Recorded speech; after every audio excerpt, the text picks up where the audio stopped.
guys, welcome to an episode of First Cut's own podcast, The Beanbag Archives. The Beanbag Archives are a casting call for people in film to come over and pour in to share their thoughts, experiences, and reflections. It's a safe and comfortable space for filmmakers, so to speak. Now, about First Cut. First Cut is an annual international film festival organized by the students of Flame University. Since the conception of the festival, the organizing committees have worked to ensure a platform for budding filmmakers all across the world to showcase their films. Over the years, the festival has evolved from just a platform to view films to an opportunity for all delegates to engage in discussions about various aspects of cinema. These discussions explore the politics, sociology, and culture of cinema, intersecting with the multidisciplinary philosophy of Flame University to create the perfect film festivals for film lovers. On this episode, we are joined by Mahima, who is a chemical engineer who currently works in pharmaceuticals, and she is obsessed with films and cinema, and she's explored this obsession through an Instagram account called Bitcha Watching, where she gives film recommendations and reviews on various genres. Now, Mahima, would you like to tell us something about yourself and how you started your Instagram page? Uh, you said that part right. Did studied to be a chemical engineer, then got into pharmaceuticals, and then I realized, if I'm going to be in the rat race, as they call it, might as well recommend some movies to the other rats around me. So honestly, my friends would be like, "What do I watch this weekend? What do I watch? I have a holiday coming up. I want to watch something that I haven't watched before, something interesting, something spooky. And because I've always watched really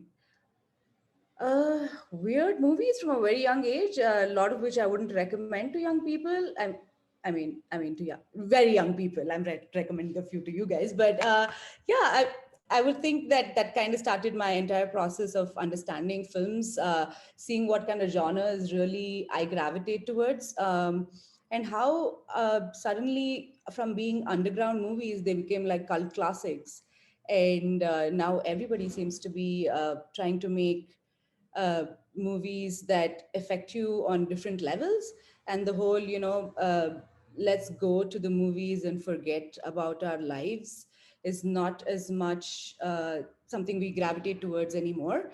It's more like let's see this director or actor or script writer's point of view on what we're actually seeing around the world and get a new perspective. So I just did this as a fun little weekend thing where my friends could go watch stuff, and now have a few people who leave me messages saying that that was a freaky movie or that's a disturbing movie, and that makes me so happy. That sounds great. And like you said, that film recommendations is what you do best. And I think we can all agree that 2020 has been one of the most, I think, difficult years of our time. So I think a very good idea that both me and Mahima had was that we could center movies that are based around emotions and themes we felt in during 2020. So do you want to take it away? Start with the first theme and then some recommendations. Sure. So, when I thought about all the emotions and thoughts that I had, especially with respect to what was happening with the world, even with the pandemic going on, it was a lot of uh, injustices, it was a lot of censorship, it was a lot of violence. Um, and I mean, you would think if it's a pandemic, people would not have so much time to think about burning Greta Thunberg's poster, but I mean, they have the time, I guess. But it's about. Um, I think we all imagined when I was your age, which was a while ago. I always thought in a few years we would be moving forward, but seems like in every way we seem to be moving backwards. But films seem to be getting better, so at least art is moving in a beautiful way if you look for it. So to start off with, I thought, this is one of my favorite books and movies of all time by one of my favorite directors, which is David Fincher. It's Fight Club. And so David Fincher always said that, Fight Club talks about, emasculated masculinity. And then there's Gone Girl that talks about feminism and how women are treated. And both coming from the same brain of this director, but working with the authors of Chuck Palahniuk and Gillian Flynn to actually bring them together into these two movies to get that get how satirical his movie actually is, but people seem to, but that's the deal about movies, right? You interpret it the way you want to. So while he was saying your obsession with consumerism and having insomnia and having lack of identity and your thoughts on masculinity uh, is the reason why elite club that nobody needs to talk about comes up, but eventually they become a product of what they were fighting. So I think people took the, I mean, it's Brad Pitt, man. What are you gonna take from me? Like, I mean, And yeah, I let's think, just, like you said, I've actually read an article by the New Yorker, and the title of the article was, if after watching the Fight Club, your first thought to your friends is we should start a fight club, you've lost the total point of the film. So I found it really pertinent to what you're talking about also, in terms of how he really made it like into some form of like satire, but I don't think everyone, like you said, everyone interprets a film differently. yeah, So and what why not? Like, to each their own, man. Whatever you pick up from the movie, and this whole thing about women's portrayal, and how I'm just, I have a little problem with that, because you need to understand who the director is, right? And you need to understand what the story he's trying to tell. I don't want just a bunch of women to be in a movie just because they have to be there for the heck of it. Marla is the reason why the protagonist actually goes through all of those things that he went through. So she is actually the propelling character there, which still makes her just as important as the rest. It's just not the same amount of screen time, and that's okay. That's not really a big deal. Like, similarly with Gone Girl, the entire movie is about how women's perception and how being a cool girl, and basically yeah. tailoring yourself to your partner. And losing your own identity, which she already did anyway, because she's based on a book of Amazing Amy that her parents have created, where every time she fails, Amazing Amy succeeds in the book. So she's already battling a lot of those things. So I think men and women both can be different levels of psychopaths. It's just what their MOs are just different. So I'm like, please bring them on. Let's see what's inside that brain. Yeah, and also like you said about like female representation, actually, I don't know if you've heard, but there's an indie film called Chick Fight that's set to start shooting this year, where it's basically an all-female version of the Fight Club. And do you think Yeah. that's just an Yeah, no, I'll tell you why. Because they try to make Oceans, yeah, what yeah, was that one? Ocean's 11, yeah. uh, they try to do that with an all-female cast, and even although it had really good actors in it, I mean, Kate Blanchett was in it, but it really, that's the deal. If you're just gonna make something just because there's a male version of it, I would like to see a fight club where women are just like reading each other and, like, saying shit to each other, like actually being truthful about how they feel about their own selves, about their, how women are around each other, how we need to uplift each other, how we don't believe trans women are women. Though, I mean, you want to throw a few punches in the game, let's do it, man. It's not the, Yeah, and I think, do you think it like disturbs with like the classic that is Fight Club, because it's become this kind of movie that if you've not watched it, what are you doing, right? So do you no, think I mean, that I'll tell you the thing about, if you haven't watched it, I hate that narrative, because I feel like everybody has their own journey into discovering what they like, and not everybody's going to watch the same thing at the same time, and might not even be the kind of film that you want to watch. Because honestly, let me just give you a trigger warning: a lot of movies that I'm going to be talking about, or shows, have a lot of violence. And so if it's not your jam, it's not your jam. Like, read the book, maybe that's better, right? Like, whatever floats your boat. I think that's a really fresh way of looking at things, because I think a lot of people, and for a lot of like film reviewers also, it's like these are the classics you need to watch. Like if you want to get started, like The Godfather, movies like Fight Club, Right. and I like the whole concept of just figuring your own way out into what you like, which I think Yeah, is something 100%. a And lot. also, a lot of these super cult classics are fucking boring, dude. I've like slept, like fallen asleep, and I'm just like, oh shit, nobody see me do this for this classic that has existed for so long. But even then, when you pick your classics, you'll have some classics that you completely resonate with and some that you don't. So it's just who you are, I guess, by the end of the day. I completely get that because I remember watching, I think it was Goodfellas or something like that. And I was like, what is the hype about? What's happening? I was like, what is the hype about? And my dad was like, you Oh, need to it watch was this. Like, good. you know, my daughter. Okay, I'll watch it. But I was really disappointed at the end of it, Oh honestly. man. Yeah. So, I mean, Um, coming back to, we spoke about violence in the Fight Club. And do you think, like, in the movie, like, characters look to a relief from their daily lives, you know, and their frustration, and they form, like, this, you know, underground fight club? And I think, in a way, movies also do that. Like, they're like, like you said in the beginning, they're a form of escape. yeah. So, Yeah. what is your opinion on that? Like, do you think they should be encouraged more? Like, what do you think about that? Like, it's a more healthy way than going and starting an underground fight club. I mean, dude, the world is a strange place, and I think everybody is put into a box of some kind. It's like a constant, where do you fit? What box can I fit you into? You're brown, you're a female, you're like, a minority, a majority, whatever. So they're just trying to find boxes for you. But I think the whole point of Chuck writing the book and David even making this film, I'm on first name basis with these guys. Wow. So I think what they were trying to do was basically,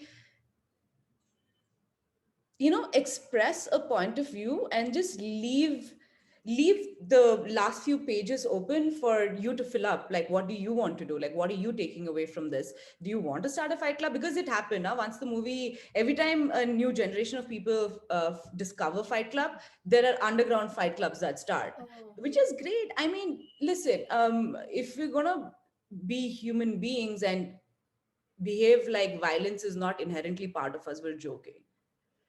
Yeah. I mean, we are violent. That's what we have consistently done since our time of existence. So make it creative. Put Brad Pitt in it, put Edward Norton in it. Let's see some good looking people beat each other up. Jared Like, Leto. yeah, that's also like one of the things because when you think of Fight Club, you think of Brad Pitt and you know how like actors like that. But do you think, you know, kind of putting these A-list celebrities who look good kind of takes away from, you Not know, at like, all. I'll tell you why I don't think so. Because, first of all, they're not A list celebrities first, they're phenomenal actors first. They've made their way up that ladder. It's not like they just woke up one day and they were Brad Pitt that everybody knew. These were people who did like small indie movies, and even Fight Club wasn't like that big when it opened. It took some time for people to warm up to it. So glamorizing violence, dude. So there was this interview that Quentin Tarantino did, and somebody asked him, why is there so much violence in your films? And he's like, because it's fun, Jan. It's fun. Let us goddamn have fun. I don't want to see somebody getting beaten up on the streets. Yeah. Let it be in a controlled environment of a film where nobody's getting hurt and they're going, fake blood through the yin yangs. Let's just do that. yeah, I mean, that's one. And also, like, another way, like you said, that I mean, I'd rather see violence in like a controlled environment, like a film. But a lot of people I know, like, say that actually films, a lot of like films have impacted that is widespread. And the Hmm. like, I don't know if you've heard about in Australia, there was Yes. like a yeah, Yes. exactly. So Yes. Yes. Where I the think court let him off because of the movies he watched us, and they thought stalking is the only way that people do it. No, 100%. But I tell you what, I just feel like films reflect society just as much as society would adapt from a film. So I think, dude, I'll tell you what, if I would like to think these films are watched by adults, right? You're an adult, you have a brain, you have there's an evolution process that happened to get to where you are, so you can make decisions for yourself. I would imagine so, right? Otherwise, I'd wake up in the morning and want to slap somebody on the street because he looked at me funny. I mean, that's what I want to do, but am I going to do it? No. I mean, so if you're going to take inspiration from only the, so the point is the violence was shown as a form of masculinity that these guys are trying to achieve after so much capitalism and commodification have happened in their lives, and they're all like, slaves to their work, all of that. So that's why this is happening. So you need to understand the nature of the film, rather than just pinpointing it, like it's like taking that one word and just like harping about that while forgetting what the sentence means, if Yeah. that makes sense. Yeah, I think that makes a lot of sense. And at the end of the day, I feel like we can try to blame external factors, but it's going to be us at the end of the It's day us. who Have does you the seen yeah. what we're doing? Please don't blame films, yeah. Please. Just because you got No, more because control over I yourselves. think the case in Australia was just such a shocking thing to me because you're literally yeah, I know. So it was so shocking to everyone because you're actually blaming a Yeah, movie. but Like you're nothing has changed. They're still making movies like Kabir Singh, man. exactly, yeah. And And who are it's not even about that being a, not about it being a misogynistic film. Of course, like it has all of those elements, but it was a boring goddamn movie. It wasn't even a good movie. I don't even That's think it my was just very problem. mainstream. Like I don't see what set it apart from other I'm films, like, dude, that honestly. girl doesn't talk for like 20 minutes. I'm like, how did you fall in love with this chick who hasn't said a word, bro? So you're just being superficial. You just think, there's this girl in pink and she just looks fair and all of that. So there's no depth and substance. That's my problem. So even if you're whacking each other, at least I need to be invested as to why you guys are hitting each other or whatever you're doing, right? I don't even Yeah. know. So I'm like, ugh, okay, let's not give it any more time of that. Yeah, and I think you spoke about how, like in Fight Club, they're like alienated from their work. So because of the increased amount of commodification in their daily life, they try to find some sense of like identity, like their own identity, and they look for emotion through violence and Fight Club Sure. and the Fight Club. So And a unification of sort. It's almost like a secret club that only they are a part of, which is like a big draw. yeah, yeah. So I think, do you think like it's been 20 years almost now, I think, since the film's been released? And I think it's still really greatly like whatever they talk about and the concept of the film still applies to a great extent today. So do you agree? Do you Whether or think not, that yeah, I mean, looking at the way society is going, I don't think it's ever going to be irrelevant. I think it's going to be one of the most relevant films for sure. But I just hope people see it. I feel like, every rewatch, and I have watched it way too many times. Every rewatch, I think I kind of understand what Fincher's trying to say a little better. But then I'm not him and he's not me. So I'm still going to be taking what I want to take from it. But there are I love directors like him and like Ari Aster who like throw in these little clues that every time you rewatch it, you just pick up on new things. So it's like a little segue into inside the movie itself. So that's fun. that's, and I think that's like one of the best kind of films where you're learning something new each time you, Yeah, yeah, I 100%. think that's. And okay, and one last question about this film before we move on. I think is, yeah, I think is firstly, if you could have a readaptation of this film, like a with new No, don't touch no, it. No, okay, it's a no. I hate people trying to remake stuff. Dude, please don't. Like, okay, maybe that's a bit too harsh. But Fight Club, yeah, it's too sacred, yeah. Don't remake. okay. So, do you think that what you said that outright no, it applies to every movie or just No, no, like no. Fight It Club? doesn't apply to every movie. I think there might be like a really cool female, male director, whoever in the future who can probably do this, but I don't know. Like Fincher's really sacred for me, and him picking Chuck or like Gillian and like making these books into films, it's just, it's like Stanley Kubrick making Shining. Although like Stephen King hated it, they're just sacred films that should just Yeah, not be, yeah. you know. I completely get that. Okay, so I think now we'll do like a complete 180 and we'll go to a completely different theme, which is love and relationships. Yeah. So you've given two great recommendations who are personally like they're one of my favorite films of all time. So would you want to tell us something about Which them? one's your one of your favorites of all time? I think Lady Bird is my favorite, like out of it's the yeah. 100%, 100%. Oh my God. What can I say? Like, honestly, I think what the movies that I gravitate towards are the films in which I want to know like I want to know what the director is trying to tell me, right? What's the story behind it? Like, how does I feel like more than the movie, it's who the director is. I'm before seeing the name of the movie, I kind of notice who the director is. So that kind of tells me what I can expect or not expect or watch, all of those kind of things. So with Greta, I think I just saw the trailer and I was like, this is a fantastic coming of age film. One, it's also a fantastic film where there's actually, it's not your usual teenage movie because there's also two perspectives. It's the mother's perspective and the daughter's perspective. Also, it seems like a love story between them and the hometown, more than anything else that's happening. It's like, especially Indian girls, I think, will understand how controlling and how hawk-eyed the mothers are, and they're just like, in your face, and they won't like move. And that's where we relate to it, right? It's like, mom, I know you love me, but back off. Yeah, I think that's one of the questions I wanted to ask you is it's not in like a context that I would call relatable to Indians in the sense that it's like this small town based in America that's like a Christian Catholic school, all that stuff. But I found it so jarring almost how I could really see myself in those situations with my mom. Yeah. And I think, Greta Gerwig said something in one of her interviews, which I wanted to say. She said, the more particular you make something, the more universal it becomes. Yes. So, yeah. So, what Yes. do you think about that? That's About films that talk about a specific thing, but they somehow are able to reach so many people? you know dude, the humankind is just like, we're just all the same technically.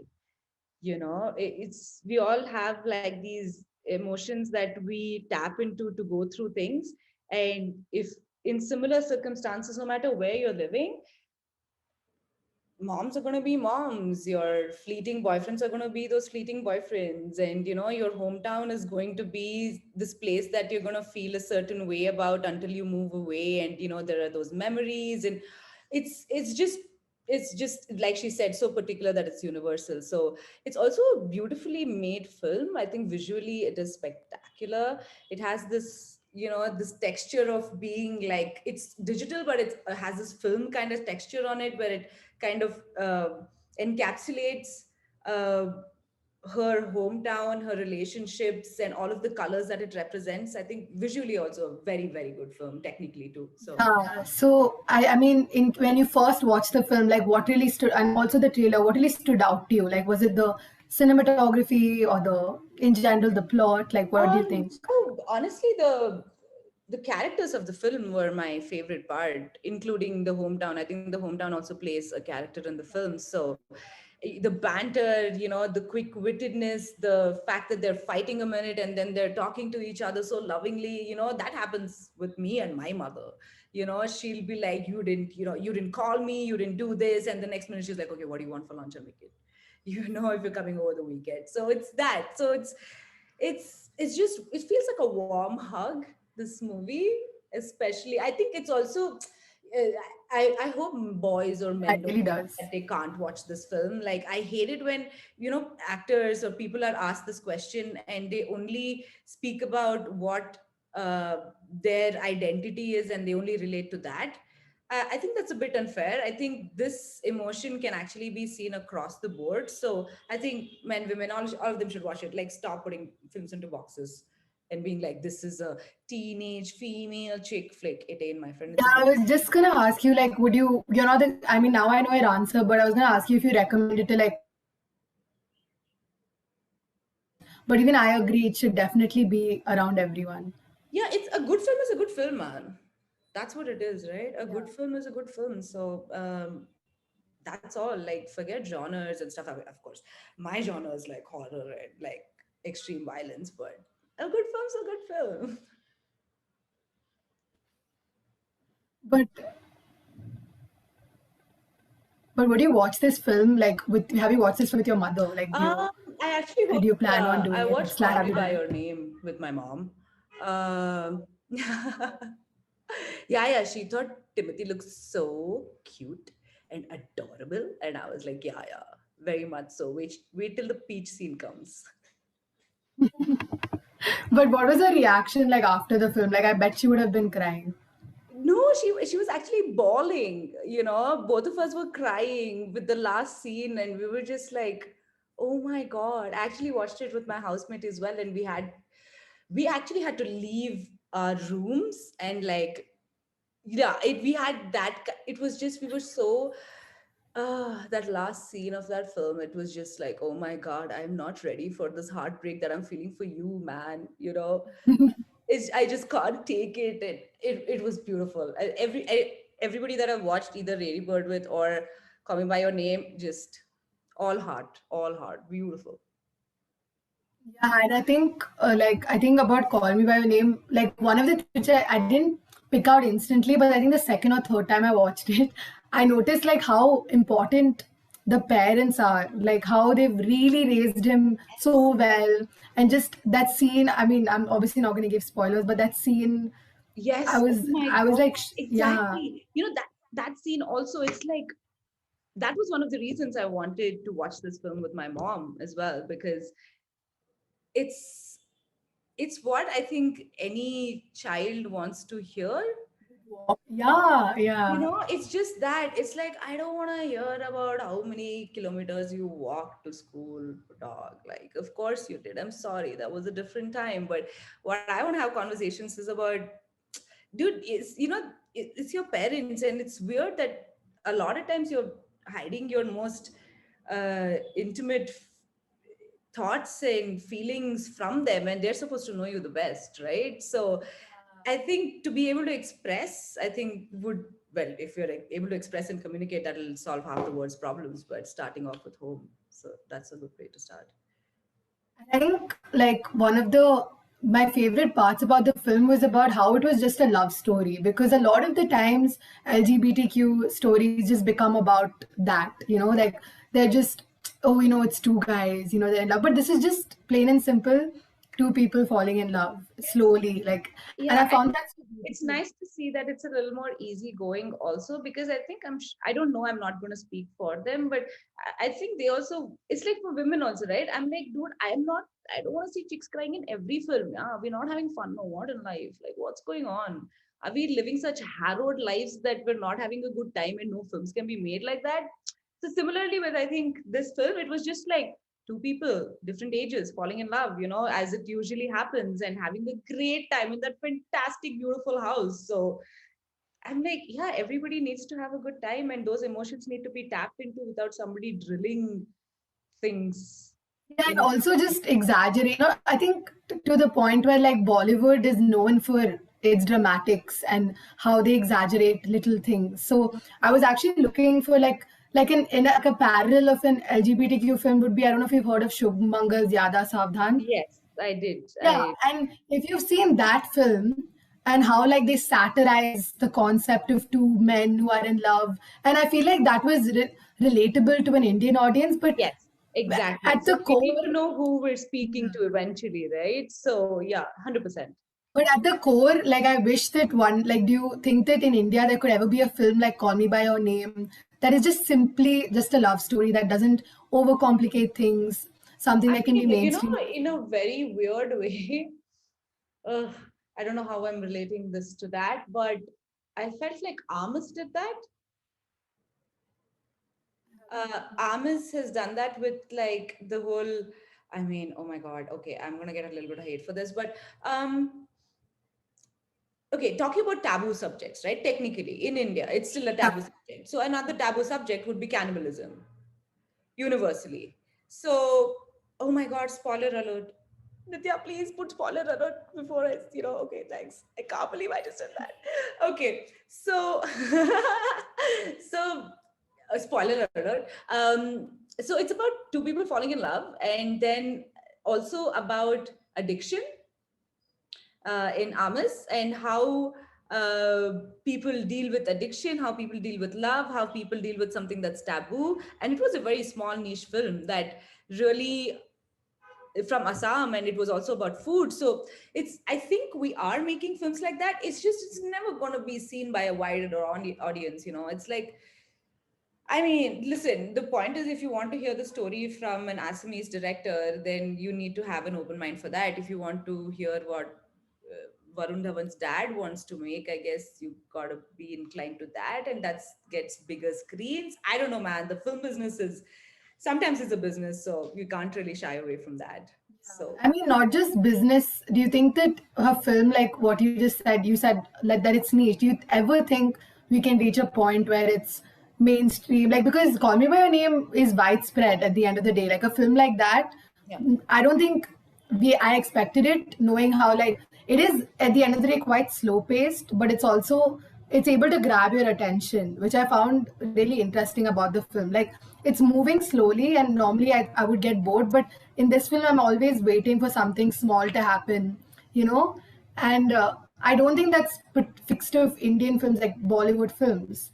So do you think that we can reach a point where films like this will be, I think, not just accepted but just seen, you know, like by a lot of people? I think with the Indian audience, I think the OTT might really help that. I think,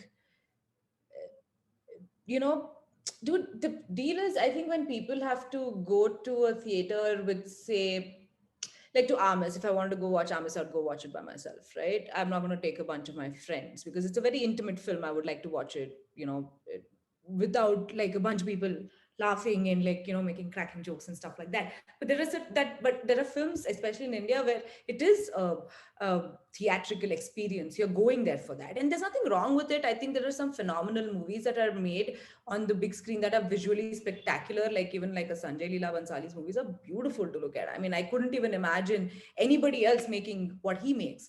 But similarly, I think if everybody just gets their share of people, of theater, of like screening, and it's fair, and the big movies are not just eating into the small movies, I think everybody can like live a little balanced life. So these guys can watch their bizarre weird indie movies, and these guys can watch the massy films. But I guess when it's a David and Goliath kind of situation, I think if there's an even little more even playing field, I think it'll be better for everybody in and around.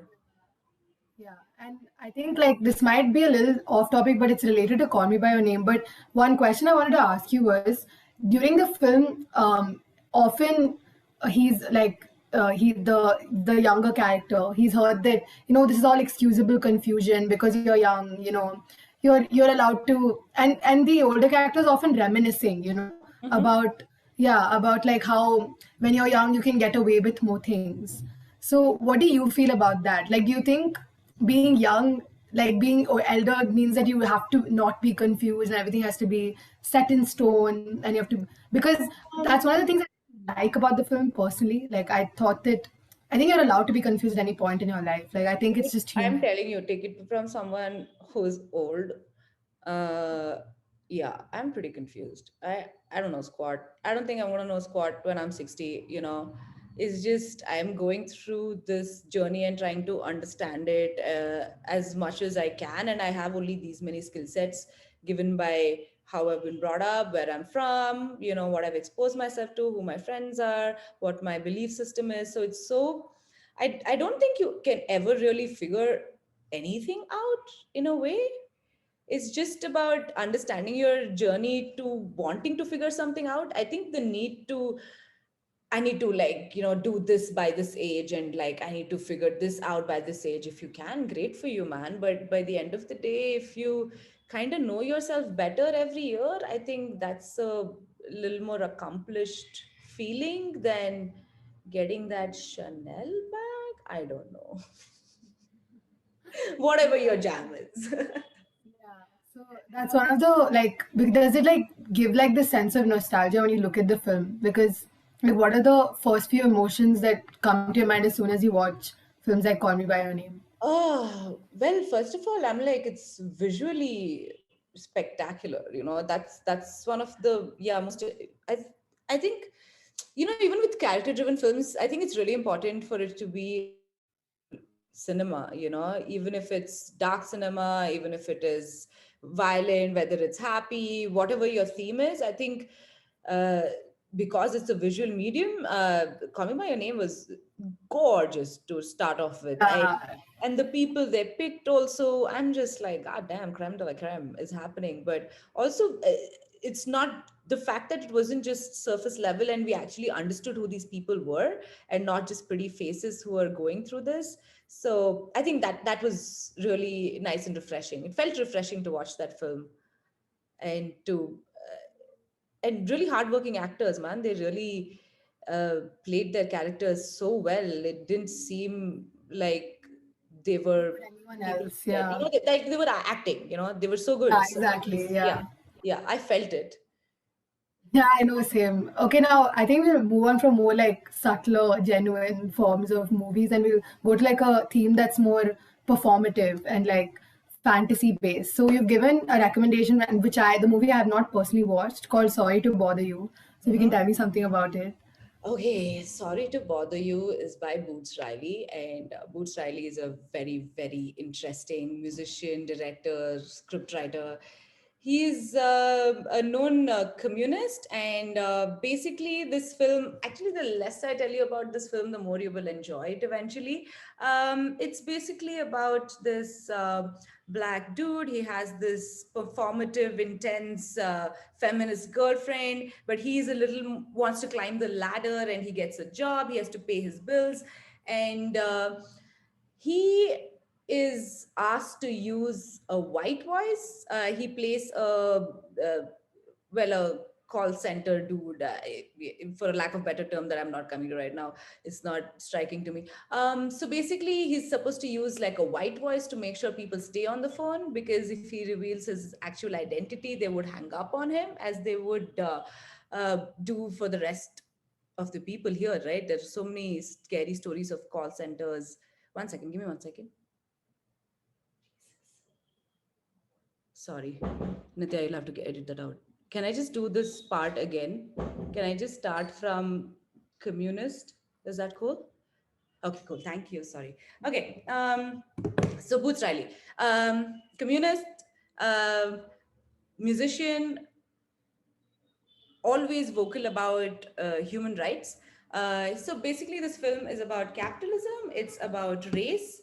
It's about faulting somebody to want to climb the ladder while everybody else is in rebellion.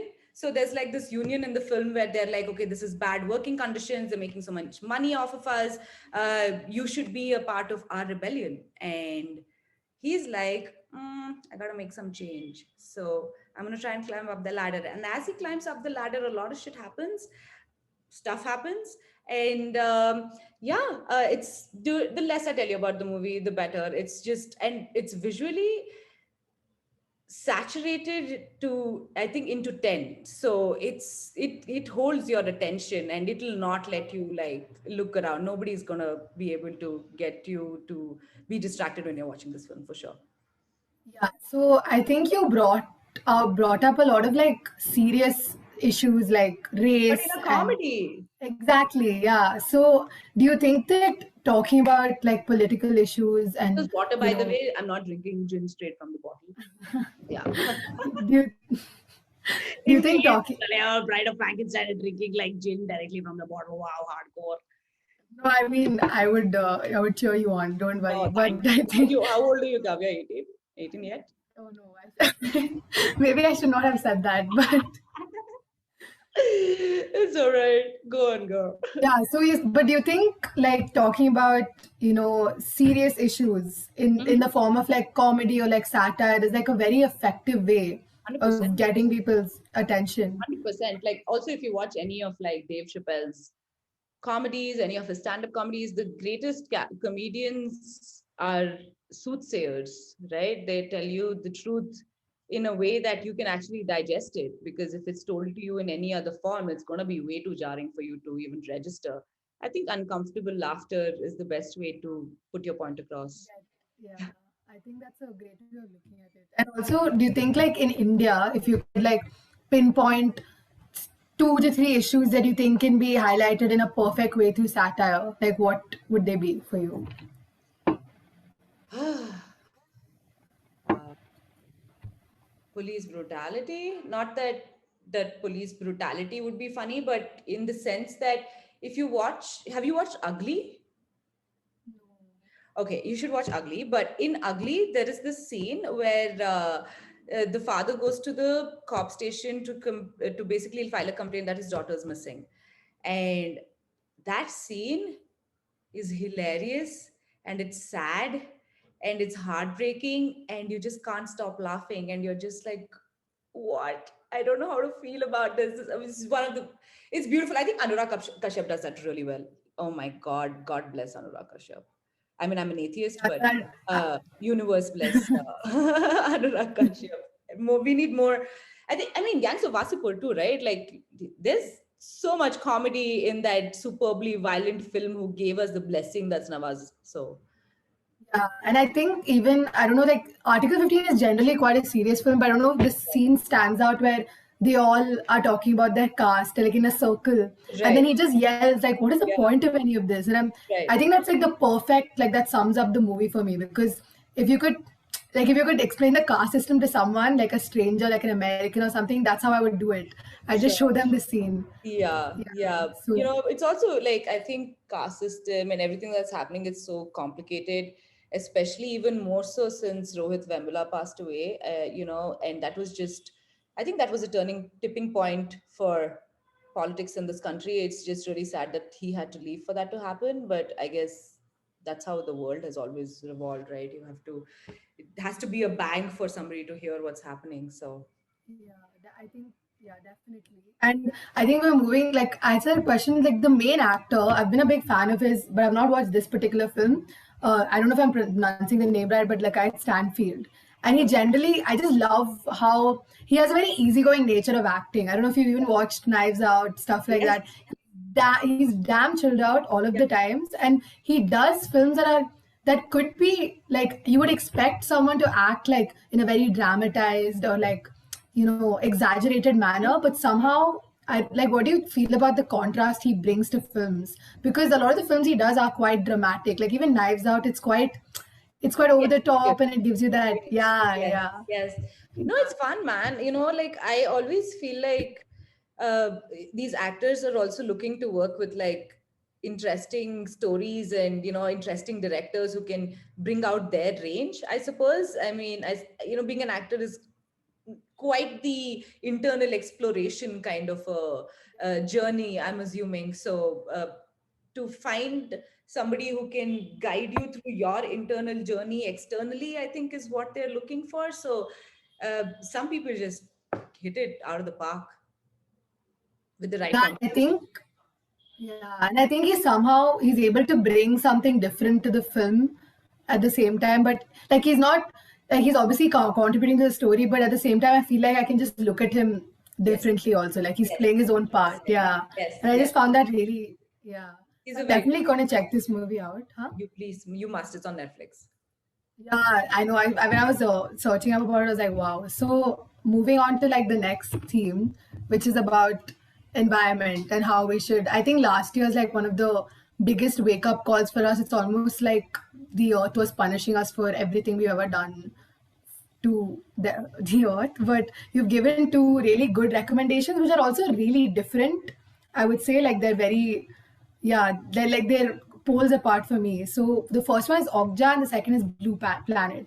And I've seen both, and I know for sure that both are like Blue Planet is like a kiddie cute thing, and yeah. So what do you think? Like, can you tell us something about both those films? Okay, so Bong Joon-ho is one of my favorite all-time favorite directors. One of his films are like on my top lists of films, which is Memories of Murder. And then I've watched all of his films, and then I watched Okja, and yeah, felt like shit, to be honest. If- Honestly, I'll tell you why I recommended these two together. It's because they make me feel so terrible about what the journey that we've taken. Like even Blue Planet, right? Like he's David Attenborough, bless his heart. He's trying to show you, dude, this is what's around you. Do you see what you're doing? Do you guys see, like, look at what we've been given on this blue planet, and we're just crapping all over it. And within 30 seconds of the opening of Blue Planet, while he tells us that all of these beautiful journeys are going to be spoken about in the documentary series, what have you. He's within 30 seconds, he's like, all of this is going to be gone very soon. So even with Okja, it's like, with Bong Joon Ho, it's like he talks about class divide in a very different way in almost every one of his films. So with this, there's a class divide between how we treat our fellow creatures that are on this planet with us, and how inhumane we are. And there is so much greed that there's no forgiveness. And like a child, everybody keeps saying, oh, children are the future and children are the way, and we must protect all of these things for the children. And they don't really give a shit about the kids. They just want to make their money, and they just want to continue this terrible treatment where it's just the money goes into your pocket and that's the only way to go. So nobody really cares about like what that child feels, what that pig feels. And it's okay, which is sounding so sad, but it's the truth. And I feel like as much as we think that we're going to learn anything, we haven't learned squat, man. Like George Floyd happened last year, people came out and protested, that was beautiful. But we had our own protests with anti-CA and all of that was happening. This last year, how many journalists were put into jail? What happened to... Even like last week only, like the Yes, caravan journalist was sacked. yes, Yeah, like exactly. So I'm like, what are we learning? We're not really learning anything, are we? So we just think we're learning. People who cared about this before are the people who care about it now. People who didn't care about it before don't really give a shit now. So I think there's I think, no really an increase in the amount of people. Like the people who I would agree in the sense that the people who already care about it are just caring about it more. I oh, feel like that's all that's happening. that's all. And it's really hard, especially because of the way we have set up this whole system in which we live in. It's really hard to like break away from it and find like better solutions. But I think there are so many people that are doing it, and it's happening in small pockets. uh, but I again, it's just with Bong, he's just such a he's a funny intelligent man. And I want to know what he thinks, what's his point of view about how the food industry works and how we treat all of these animals, and how empathy is lost along the way, and how the class divide between fellow creatures work as well. So yeah, I think we should... And I think you mentioned how like there was one like reviewer who said something about Okja and he said Okja is the perfect blend between part kiddie treat and part horror show. Yeah. And I was like, yeah, I mean, because it's some parts are so emotional and like you really want to, yeah, but some parts you're just, what the hell is happening, right? Yeah. So, what do you think about that? 100%. I think it's also because how to tell the story which has a child involved in it, but also talks about a really serious subject and has emotions. Do all of us, growing up, we were attached to, if we had pets, so attached to our pets. There are people who grow, who have their own, who kill their animals that they have grown in their backyard, right? In the sense that they've lived with it, they feed it, they've seen it grow. And honestly, I think that's a lot more humane than just going to a slaughterhouse. And there is that's they don't even see them as animals or like beings. It's just food. I think you're choosing to remove yourself because you can't face the fact that this is a living Yeah, thing and that, people are and like, oh my God, slaughterhouses. I'm like, dude, that guy is slaughtering that animal for you. You don't want to see the ugliness. You want to see that chicken giving a thumbs up on the package. The chicken's not giving a thumbs up, my friend. I just think, honestly, it's about being a little more conscientious. It's yeah.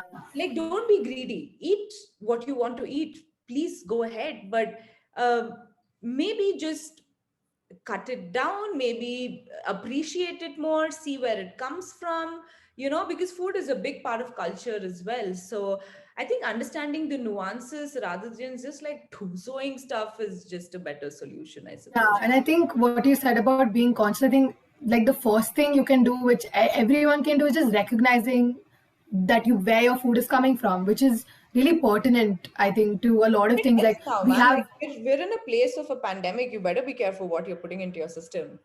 exactly, and also in the sense that like now with the farmers and everything that's happening, if you look at like you're eating roti and like you're literally complaining about protests that are happening in Delhi, you're getting all this because of them.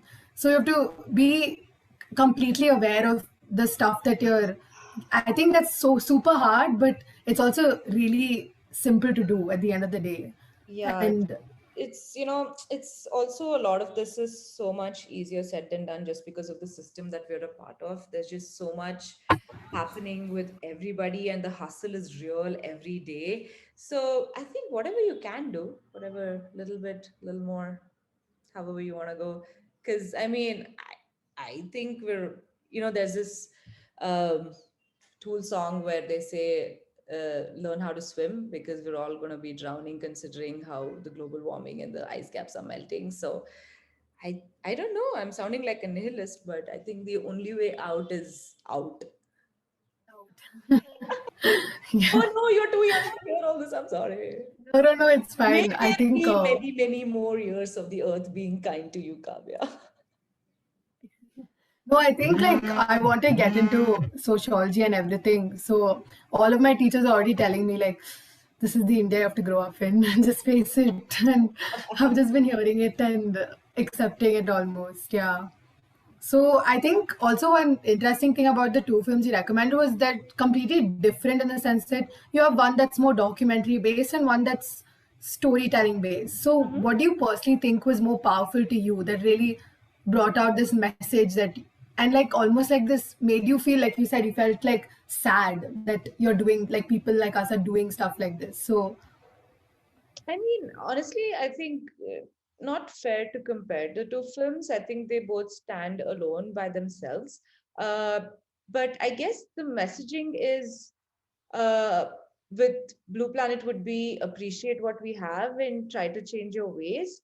With Okja, I think it's a little more of being aware of the systems in place and how the system is really not helping anybody except for the rich getting rich, and consistently for the past few years, the theme has been eat the rich. So I guess we should stop eating pigs and starting eating the rich. So yeah, so now I think we're already on the same tangent, but the next recommendation you gave is surrounding the theme of justice and injustice.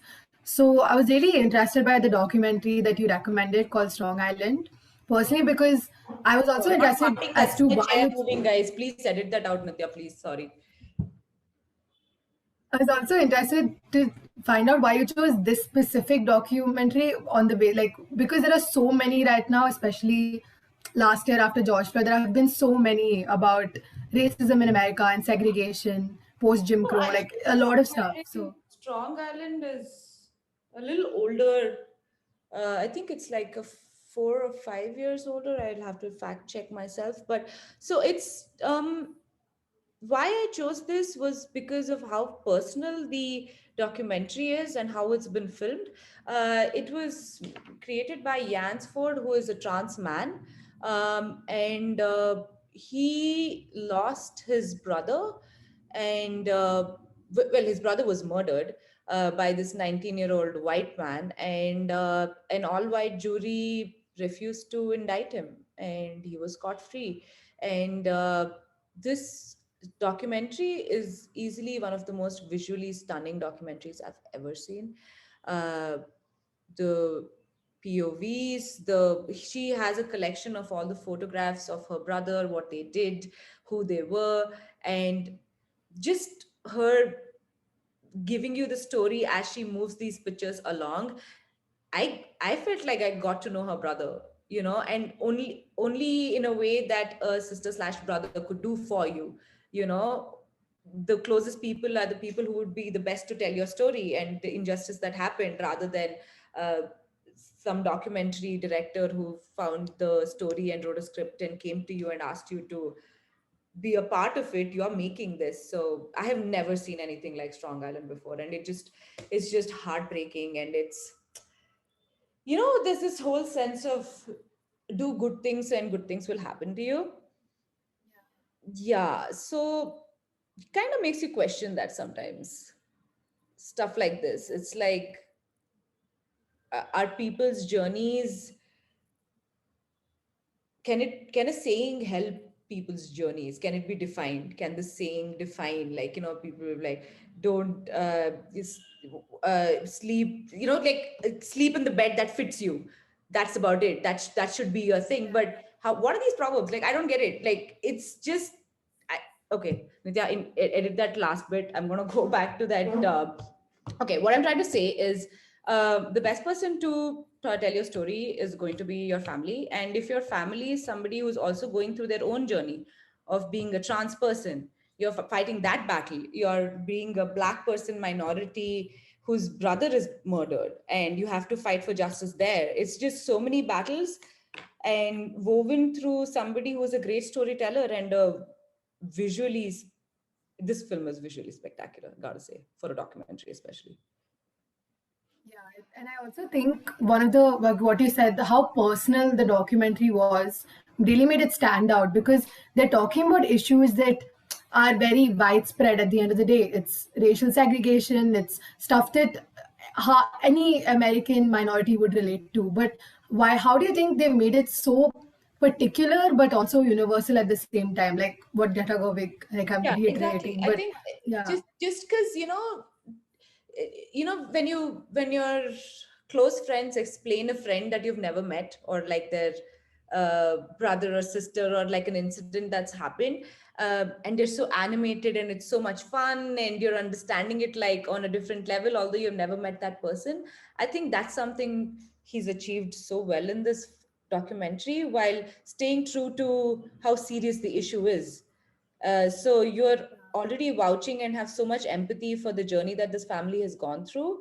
And you see the injustice as a double fold heartbreak because you're so invested in them. And it's a true story. It's a documentary. It's not a film. It's not going to end with, a happy ending or like what have you. So you know what the ending is going to be if you know it from the beginning. So I think that's kind of the sadness and the beauty of it in a way.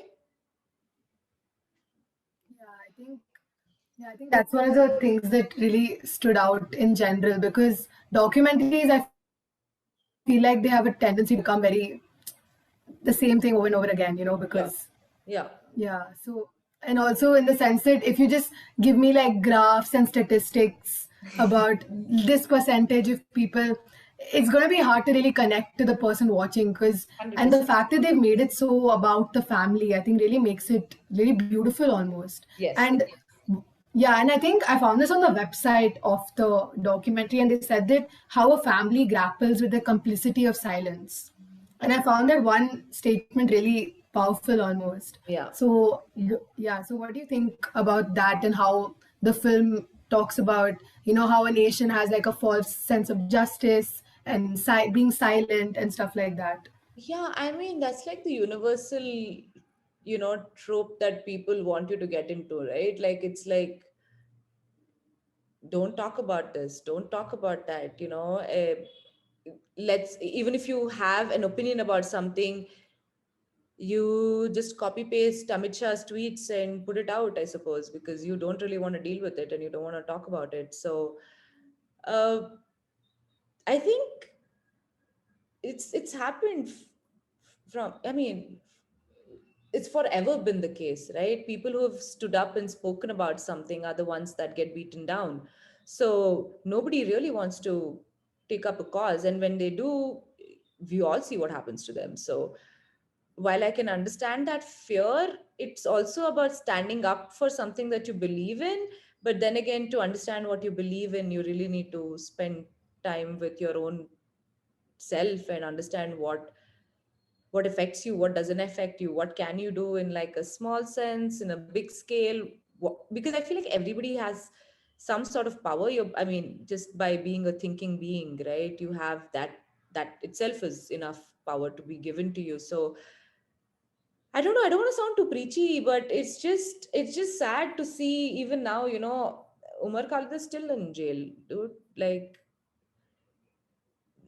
I like, what is going on? It's like this, the whole nation is silent and only a few voices are being heard. And I'm like, while I understand those voices also need to be heard, there's a right wing, there's a red wing, but why can't we all have a conversation about it and not again push each other into boxes? Like, these are your beliefs, so this is who you are. That's it. You're not going to get out of that box ever. We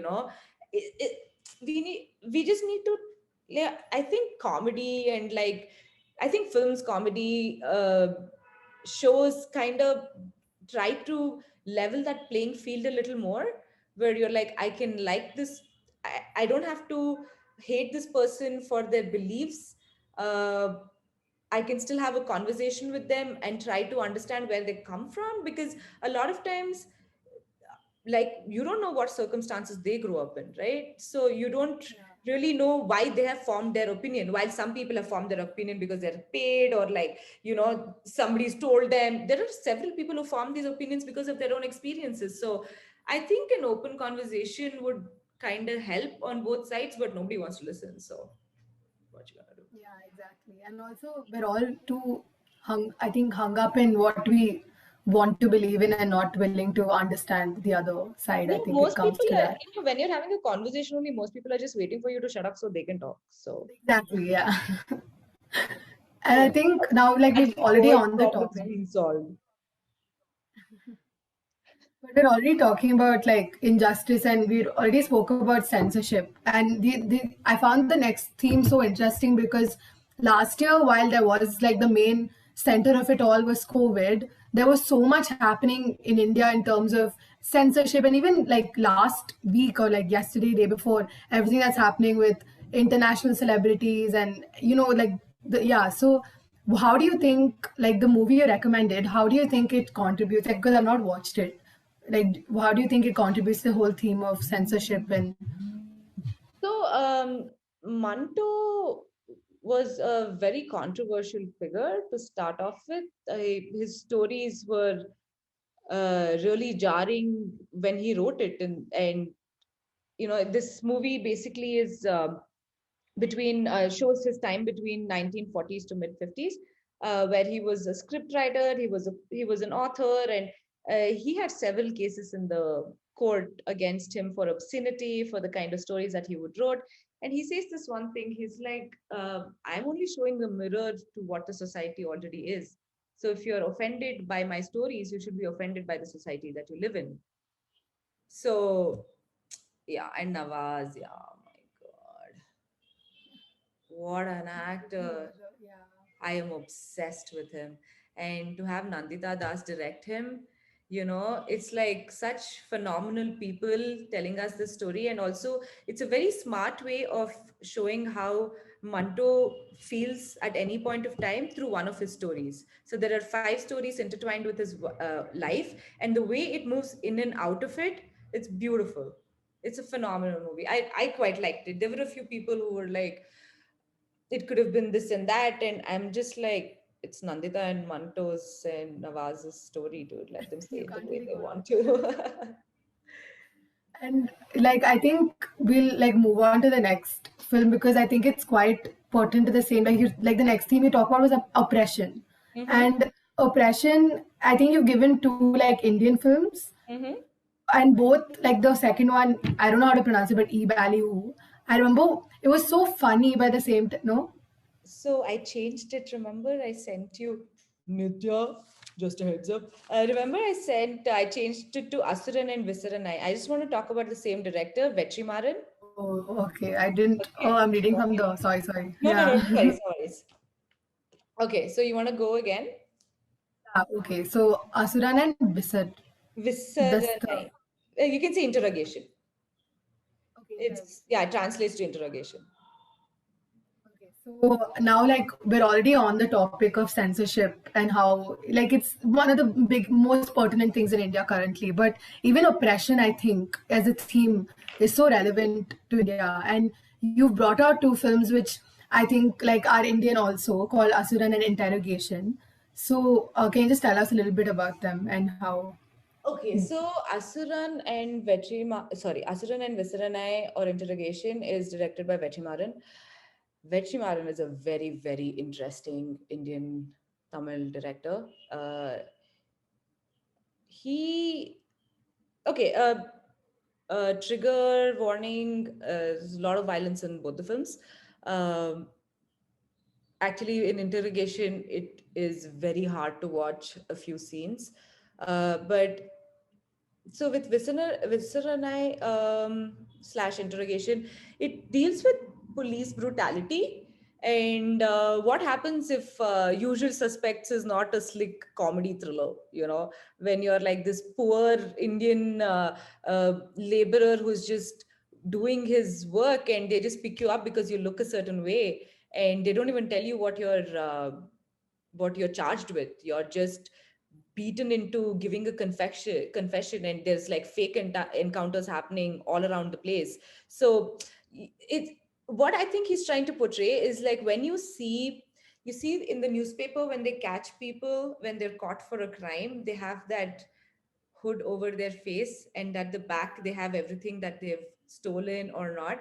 So I think what he's trying to say is until they don't even need to have that mask because they're just another common man who's just been pushed into this, whether he did it or not, because of the way he looks and his own social, you know Vijay Mallya is in London somewhere, dude. Like, do we know? Like, we can't even fathom the amount of money he's stolen. And these people get their ass whooped whether they have or have not even done that crime. There's not really an investigation taking place.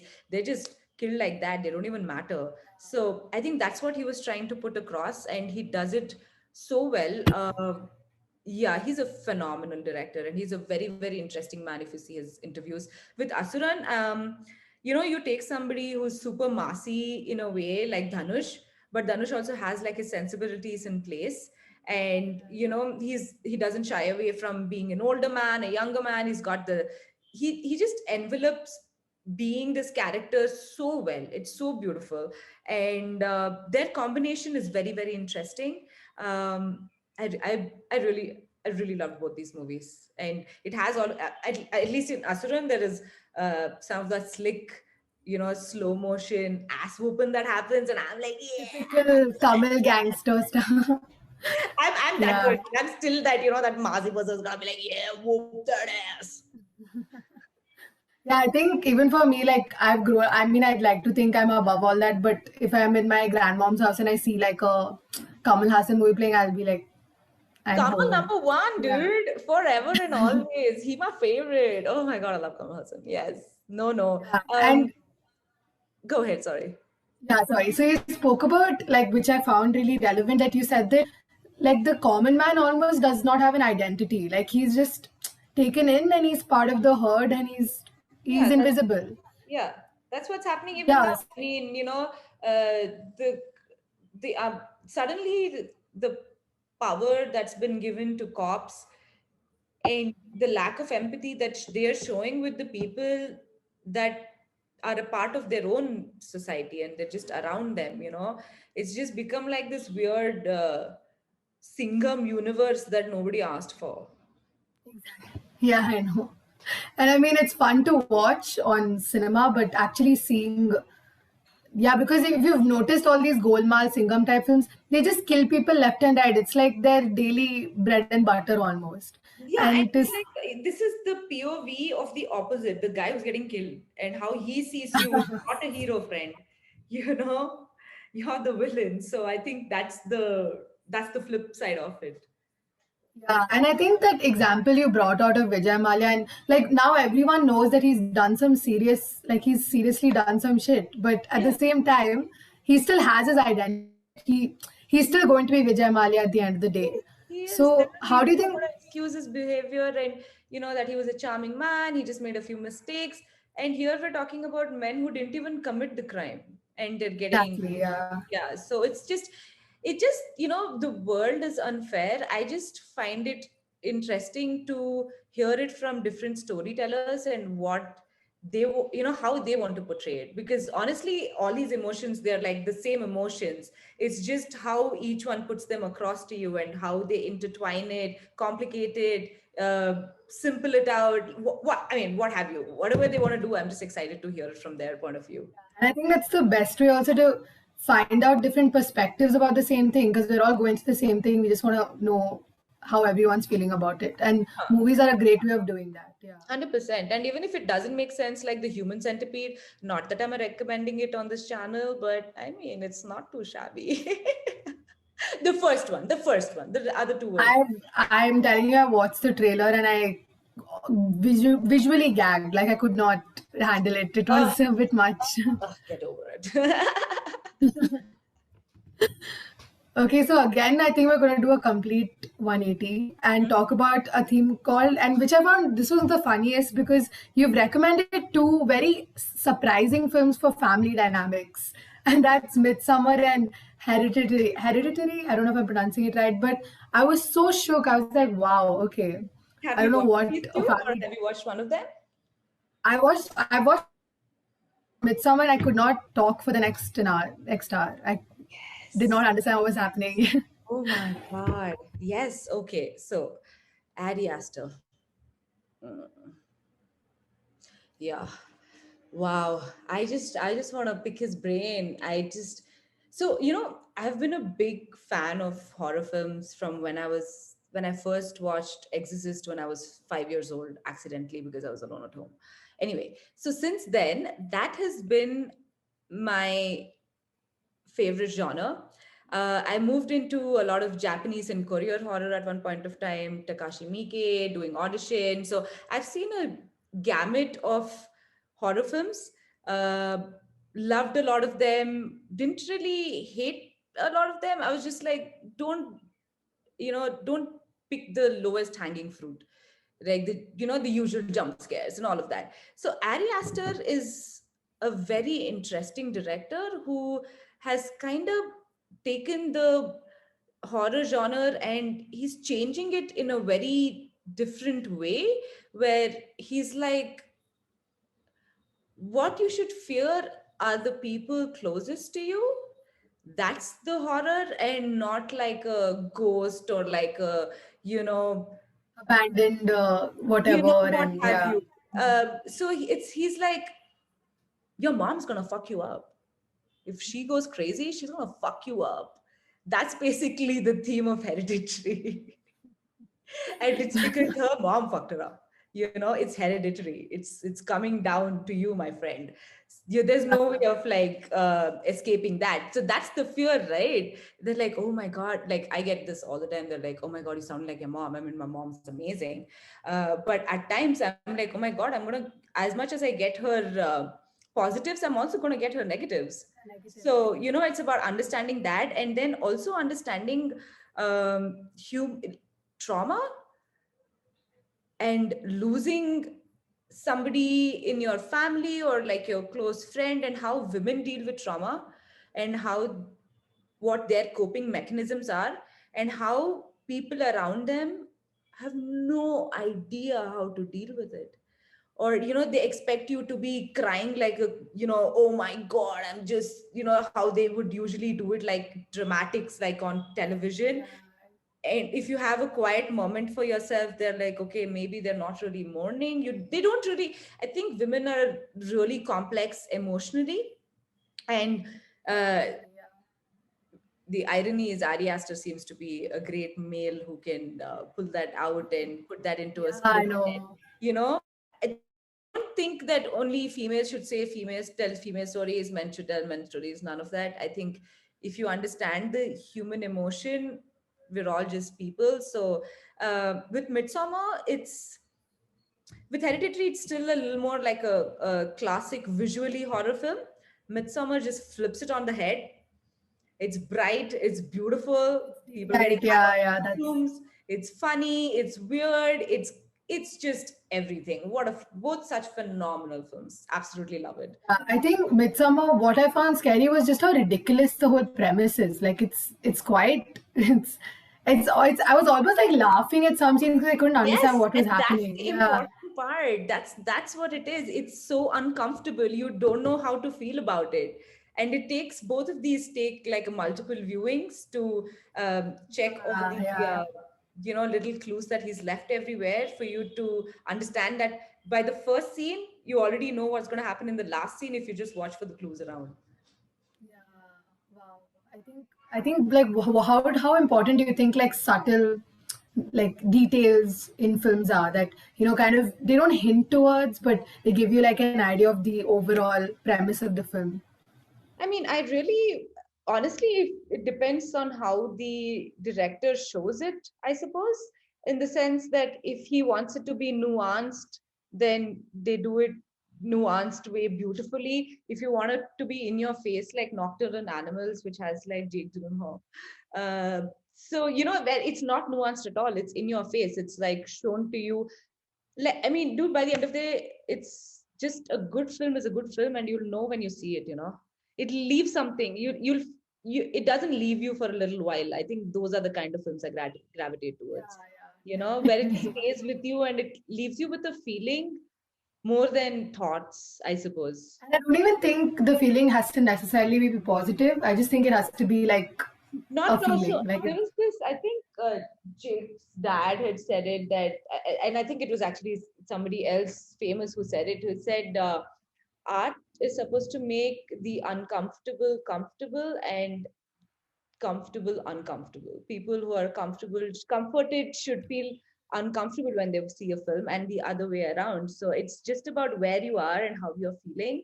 And yeah, don't keep your brain outside and watch a film. Just that, that should be a takeaway. Just don't do that.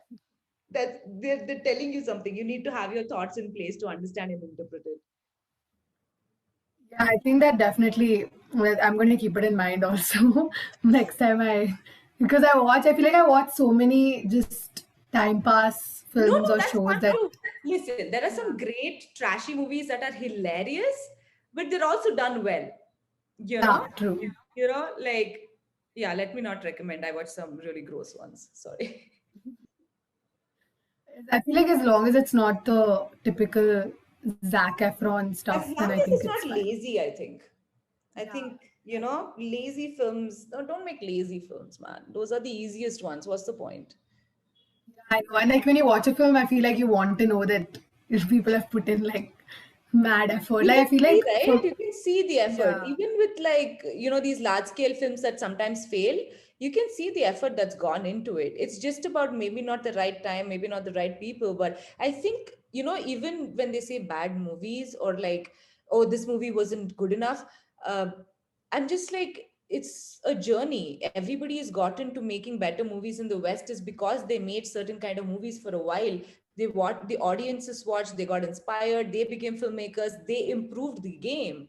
So I think It's all that's about a why, gradual, yeah. yes, it is a gradual curve, just like how women's rights is a gradual curve. It's not going to happen overnight, but each one has to take something out of it and do it, move it a little better, move it into a better direction, right? So it's just that's why I don't review.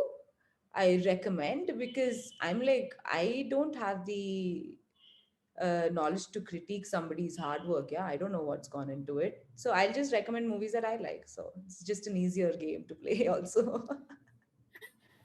And I I don't think watch like like shit every week and be like, oh my God, I have to talk about this movie. It was trash. Why would I talk about it if it was trash? Don't even watch it.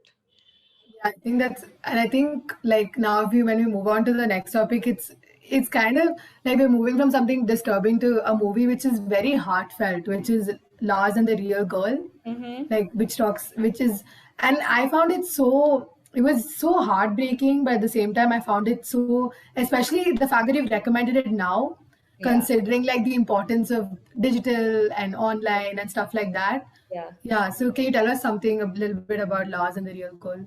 So I think Last and the Real Girl is such an interesting film, mostly because it's funny, B, it talks about mental illness, and C, it talks about the support that you can give somebody without judgment. Because he's in love with a blow up doll that he doesn't have sex with, because he doesn't think of it as a sexual being. He's actually very kind to her, treats her better than a lot of men treat women, or vice versa. uh, it talks about the support system that this tiny little town puts together, and they start confessing things to her, and they start talking to her like she actually exists. And it's like, it's so wholesome. It's such a beautiful film, and everybody done such a great job in it, including the blow up doll. And I think, like, in a sense, the whole online aspect of it, because he tells them that, oh, I have an online girlfriend, and then they're all really happy for him, right?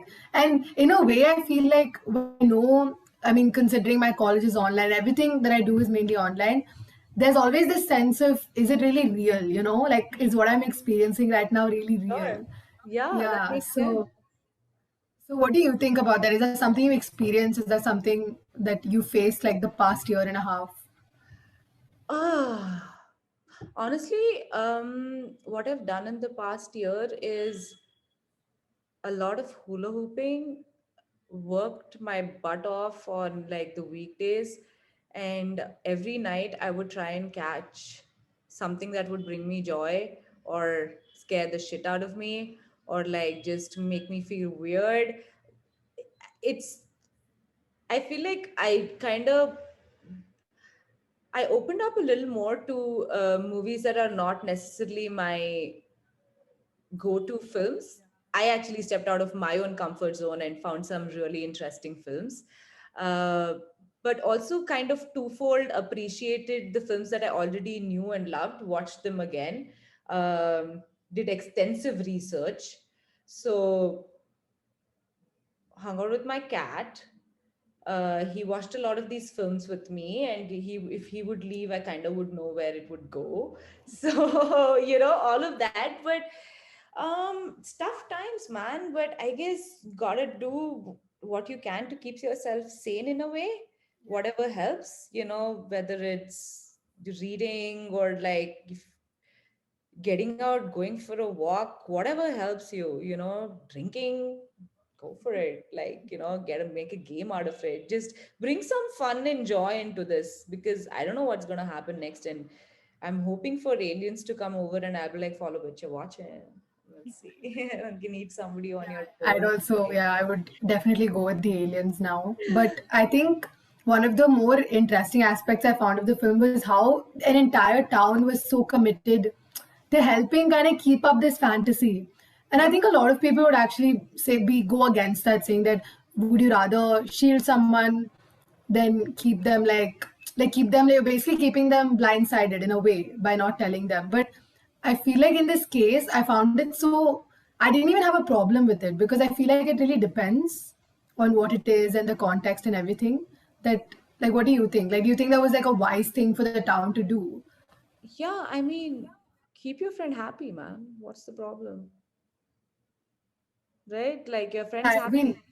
I mean, it's clearly a non-toxic person. I think people do more damage to people, And if his fantasy keeps him happy and he's clearly has, already so many mental struggles, why add something to explain something that he might not even completely understand?